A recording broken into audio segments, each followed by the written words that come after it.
திருப்பூர் குமார் நகர் புனித யோசேப்பு ஆலயத்தில் நன்றி ஆராதனை புத்தாண்டு சிறப்பு.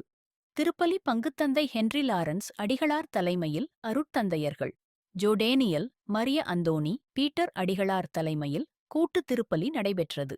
ஆயிரக்கணக்கான இறைமக்கள் கலந்து கொண்டு சிறப்பித்தனர். திருப்பலி முடிவில் அனைவருக்கும் கேக் வழங்கப்பட்டது. நிகழ்ச்சி ஏற்பாட்டினை பங்குத்தந்தை ஹென்றி லாரன்ஸ் அடிகளார் செய்திருந்தார். அன்பார்ந்த இறைமக்களே, புலர்ந்த இந்த புதிய ஆண்டிலே இறைவனுடைய ஆசீர்வாதமும் வழிநடத்தலும் நிறைவாக கிடைக்கப்பெற உங்களுக்காக ஜெபிக்கிறேன். எனது வாழ்த்துக்களும் இறைவேண்டல்களும். இஸ்ராயல் மக்கள் வாக்களிக்கப்பட்ட நாட்டுக்கு அவர்கள் காத்திருந்தார்கள். அதே போல இந்த புதிய ஆண்டை நாம் பெற்றுக்கொள்வதும் வாக்களிக்கப்பட்ட நாடான கானான் தேசம் போல இந்த ஆண்டை கடவுள் கொடுத்திருக்கின்றார்.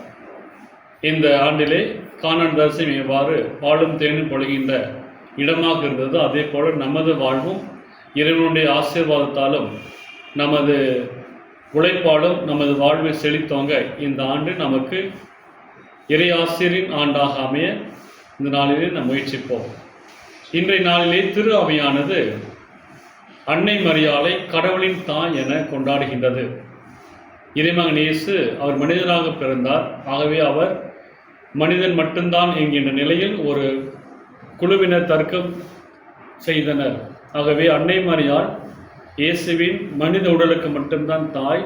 ஆகவே அன்னை மரியாள் கடவுளின் தாயல்ல என்று சொல்லி தப்பறையான கொள்கைகளை பரப்பி வந்த அந்த சமயத்திலே எபேசி சங்கத்திலே திரு அவை கூடி அன்னை மரியாள் இறைவனின் தாய் என்று சொல்லி எலிசபெத் அம்மாளை தனது வீட்டில் வரவேற்ற போது அன்னை மரியாள் தூய ஆவியால் ஆட்கொள்ளப்பட்டு சொன்ன அந்த வார்த்தைகளை இறைவனின் தாய் என்கின்ற அந்த உண்மையை உலகறிய திரு அவை எடுத்து இம்புகின்றது.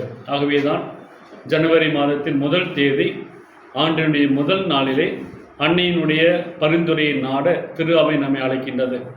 அன்னையினுடைய இருப்பு எங்கெல்லாம் இருக்கின்றதோ அங்கு எல்லா விதமான குறைகளும் நிறைகளாக மாறுவதற்கு அன்னை மரியாள் பரிந்து பேசுகின்றார்.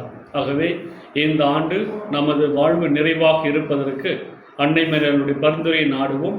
இறைமகன் இயேசு நம்மை நிறைவாக ஆசீர்வதிப்பாராக. உங்கள் அனைவருக்கும் புத்தாண்டு நல்வாழ்த்துக்களை தெரிவித்துக் கொள்கிறேன்.